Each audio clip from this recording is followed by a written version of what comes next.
আজি এটা সুন্দৰ চাটনি ৰেচিপি লৈ আপোনালোকৰ মাজলৈ আহিছোঁ। এই চাটনিবিধ বিশেষকৈ ডোছাৰ লগত খোৱা যায়।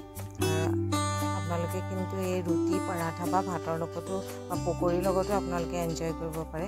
আহকচোন চাওঁ ইয়াক বনাবলৈ কি কি প্ৰয়োজন হ'ব। ইয়াক বনাবলৈ আমাক লাগিব নাৰিকল, জলকীয়া, নহৰু, অকণমান আদা আৰু নেমু এডোখৰ আৰু বাদাম কেইটামান। বাদাম দিলে কিন্তু টেষ্টি হ'ব, আপোনালোকে এবাৰ দি চাবচোন। আৰু এইখিনি আমি এটা মিক্সি পাতি দি দিম গোটেইখিনি, আৰু তাত অলপ পানী দি কিনে আমি গ্ৰাইণ্ড কৰি ল'ম। আৰু আমি জলকীয়াখিনি অলপ সৰু সৰুকৈ কাটি দিম।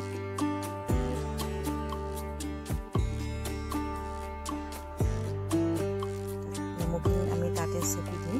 নেমুটো চেপি দি পানী অকণমান দি গ্ৰাইণ্ড কৰি ল'ম।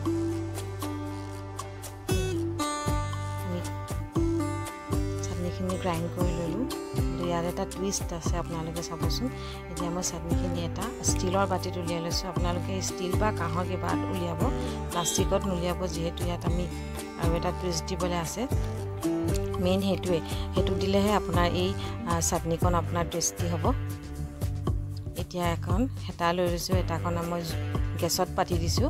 গেছত পাতি তাত অকণমান মিঠাতেল আৰু মাষ্টাৰ্ড চিড দিম। মাষ্টাৰ্ড চিড মানে লাই শাকৰ গুটি আৰু কেইখিলামান নৰসিংহৰ পাত দিছোঁ। এয়া দেখিছেনে, বেছি গৰম হৈ গ'ল যে জুই ওলাই গ'ল। আৰু এতিয়া মই এইখিনি চাটনিখিনিৰ ওপৰত ঢালি দিলোঁ। বাছ হৈ গ'ল। এতিয়া আমাৰ নাৰিকলৰ চাটনি ৰেডি। আহক আমি ডোছাৰ লগত এনজয় কৰোঁ।